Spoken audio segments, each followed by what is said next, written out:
ಹೊಸ ವರ್ಷದ ಸಂಭ್ರಮಾಚರಣೆಯಲ್ಲಿದ್ದಂತಹ ರಾಜ್ಯದ ಜನರಿಗೆ ರಾಜ್ಯ ಸರ್ಕಾರ ಶಾಕ್ ಮೇಲೆ ಶಾಕ್ ಕೊಡ್ತಾ ಇದೆ. ದರ ಏರಿಕೆಯ ಬರೆಯನ್ನ ಎಳಿತಾ ಇದೆ. ಜನ ಅಂತೂ ಕಂಗಾಲಾಗ್ತಾ ಇದ್ದಾರೆ. ಹೊಸ ವರ್ಷದ ಸಂಭ್ರಮದಲ್ಲಿಯೇ ರಾಜ್ಯದ ಜನರಿಗೆ ಶಾಕ್. ಶೀಘ್ರವೇ ಹಾಲಿನ ದರ ಹೆಚ್ಚಳ ಆಗೋದು ಫಿಕ್ಸ್. ದರ ಏರಿಕೆಯ ಶಾಕ್ ಕೊಡಲಿಕ್ಕೆ ರಾಜ್ಯ ಸರ್ಕಾರ ಮುಂದಾಗ್ತಾ ಇದೆ. ರಾಜ್ಯದ ಜನರು ಸಿದ್ಧರಾಗಿ ಇನ್ಮುಂದೆ ಎಲ್ಲವೂ ಕೂಡ ದುಬಾರಿ.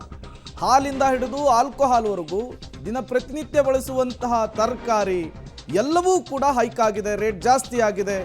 ಈ ಕಾಸ್ಟ್ಲಿ ದುನಿಯಾದಲ್ಲಿ ಹೆಂಗಪ್ಪ ಜೀವನ ನಡೆಸೋದು ಅಂಥೇಳಿ ಜನ ಯೋಚಿಸ್ತಾ ಇದ್ದಂತಹ ಸಂದರ್ಭದಲ್ಲಿಯೇ ಮತ್ತೊಮ್ಮೆ ದರ ಏರಿಕೆಯ ಬೆಲೆ ಏರಿಕೆಯ ಬಿಸಿಯನ್ನು ಈಗ ಸರ್ಕಾರ ಜನರಿಗೆ ಕೊಡ್ತಾ ಇರುವಂಥದ್ದು.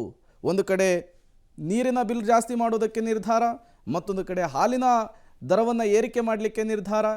ನಿನ್ನೆ ಅಷ್ಟೇ ಬಸ್ಸಿನ ದರ ಏರಿಕೆ ಆಗಿದೆ. ಇವೆಲ್ಲವೂ ಕೂಡ ಹೊಸ ವರ್ಷದಲ್ಲಿಯೇ ರಾಜ್ಯದ ಜನರಿಗೆ ಒಂದು ರೀತಿ ಗದಪ್ರಹಾರವನ್ನು ರಾಜ್ಯ ಸರ್ಕಾರ ಮಾಡ್ತಿದೆಯಾ ಅನ್ನುವಂತಹ ಪ್ರಶ್ನೆ ಕೂಡ ಮುನ್ನೆಲೆಗೆ ಬರ್ತಾ ಇರುವಂಥದ್ದು.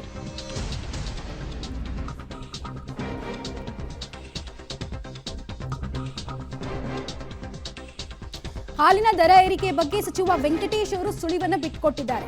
ಸಿಎಂ ಗ್ರೀನ್ ಸಿಗ್ನಲ್ ಕೊಟ್ರೆ ಹಾಲಿನ ದರ ಹೆಚ್ಚಳ ಆಗೋದು ಮಿಕ್ಕಿ ಅಂತೆ. 10 ರೂಪಾಯಿ ಹೆಚ್ಚಳಕ್ಕೆ ಬೇಡಿಕೆ ಇದೆ ಅಂತ ಸಚಿವ ವೆಂಕಟೇಶ್ ಅವರೇ ಹೇಳ್ಕೊಂಡಿದ್ದಾರೆ. 5 ರೂಪಾಯಿ 3 ರೂಪಾಯಿ 10 ರೂಪಾಯಿ ಮಾಡ್ತೀವೋ ಇನ್ನೂ ತೀರ್ಮಾನ ಆಗಿಲ್ಲ.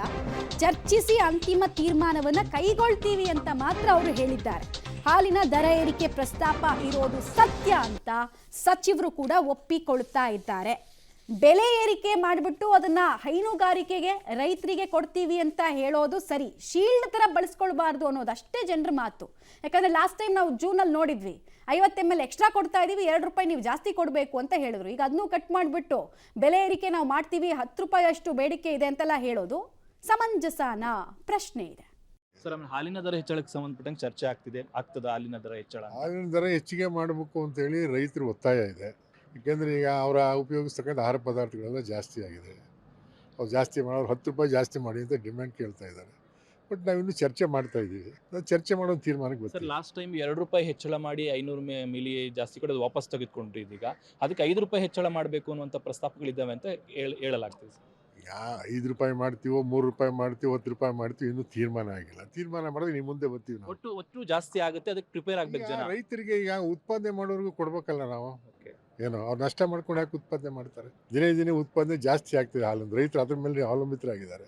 ರೈತರಿಗೆ ಅನ್ಯಾಯ ಆಗದಂಗೆ ನೋಡ್ಕೋಬೇಕಲ್ಲ ನಾವು. ಮುಂದಿನ ಕ್ಯಾಬಿನೆಟ್ಗೆ ಏನಾದರೂ ವಿಷಯ ಬರುತ್ತೆ? ಇಲ್ಲ ಸರ್, ಕ್ಯಾಬಿನೆಟ್ಗೆ ಏನು ಬರೋಲ್ಲ ಅದು. ರೈತರ ಬಗ್ಗೆ ನಿಜವಾದ ಕಾಳಜಿ ಇದ್ದು ನಿಜವಾಗ್ಲೂ ರೈತರಿಗೆ ಆ ದುಡ್ಡು ಹೋಗುತ್ತೆ ಅಂತ ಹೇಳಿದ್ರೆ ರಾಜ್ಯ ಜನ ಕಷ್ಟ ಆದ್ರೂ ವೆಲ್ಕಮ್ ಮಾಡ್ತಾರೆ. ಆದ್ರೆ ನಿಜವಾಗ್ಲೂ ದುಡ್ಡು ಹೋಗ್ತಾ ಇದೆಯಾ ಅನ್ನೋ ಪ್ರಶ್ನಾರ್ಥಕ ಚಿಹ್ನೆ ಹಂಗೆ ಉಳ್ಕೊಳ್ಳುತ್ತೆ. ಮತ್ತೆ ರೈತರಿಗೆ ಕೊಡೋದ್ರ ಬದಲು ಅದನ್ನ ಇನ್ವೆಸ್ಟ್ಮೆಂಟ್ ಪರ್ಪಸ್ ಯೂಸ್ ಮಾಡ್ತಾರೆ ದುಡ್ಡನ್ನ ಅನ್ನೋದು ಆರೋಪ.